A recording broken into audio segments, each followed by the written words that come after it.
Good evening and welcome to the Job Search Solution, the radio program where we talk about looking for a job, changing jobs, changing careers, hiring. And as always, we begin with a prayer. Dear God, grant us thy peace and thy mercy, thy will be done. And in just a few minutes, as we do every Wednesday evening, we're going to welcome Rich Levinsky, talking about consultants in the workplace. Always has some very interesting observations about what's going on. In this session, I wanted to discuss something that is so simple, it's almost stupid, but people really mess this up in the interviewing process.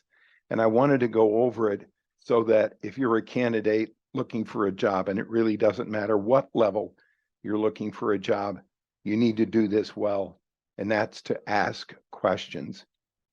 9 out of 10 times when you get to the end of an interview with any hiring authority, whether it be a entry-level HR person that's screening you all the way up to the CEO, they're going to ask you, well, do you have any questions?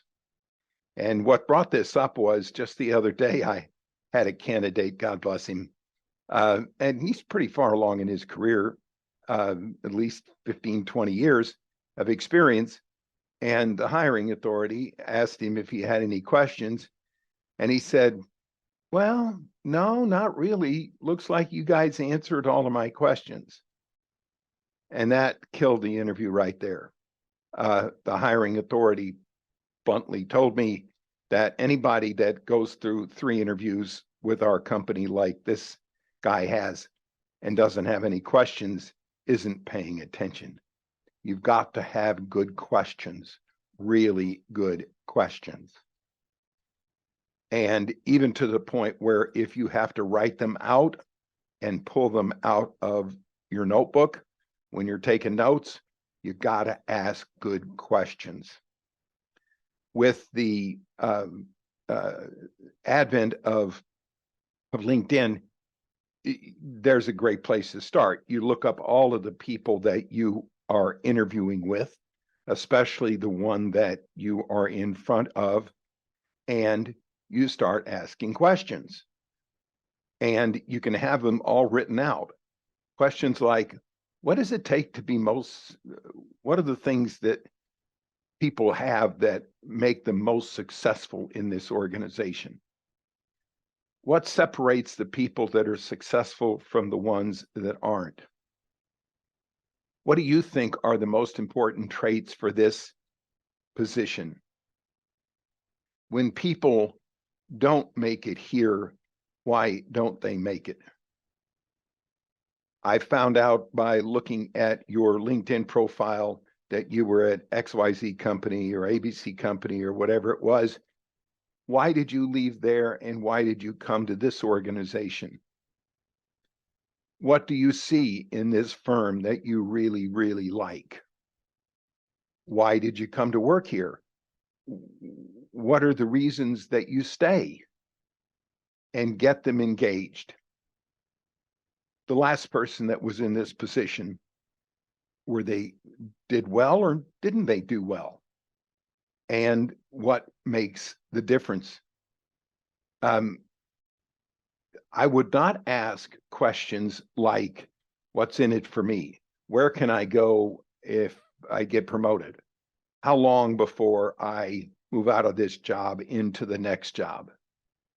If you've done well in the interviewing process, you don't have to ask that. You're going to know it. But you don't want to ask me questions. You want to ask them questions.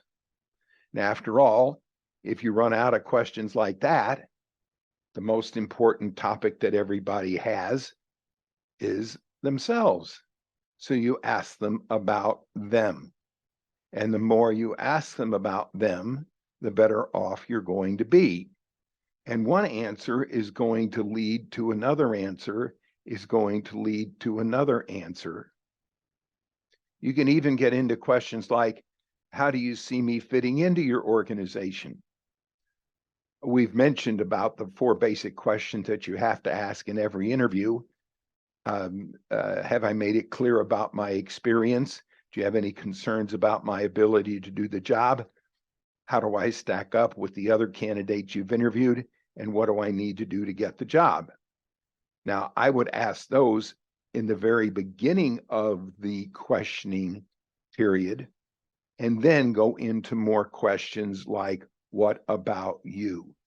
Why are you here? What makes people good here? Why do people stay here? All of those kind of questions. And for goodness sake, take notes. One question will lead to another.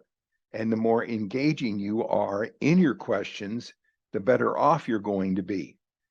Adding an anecdote to them, like, well, I experienced that in the last job that I'm in, or the job that I'm presently in, something like that really makes sense. But make sure you have a list of questions.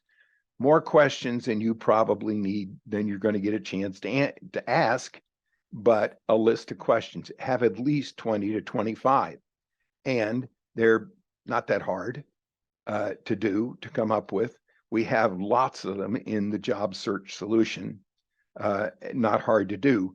Just remember, you've got to ask good questions and then take good notes and really listen to what they have to say. Acknowledge what they have to say.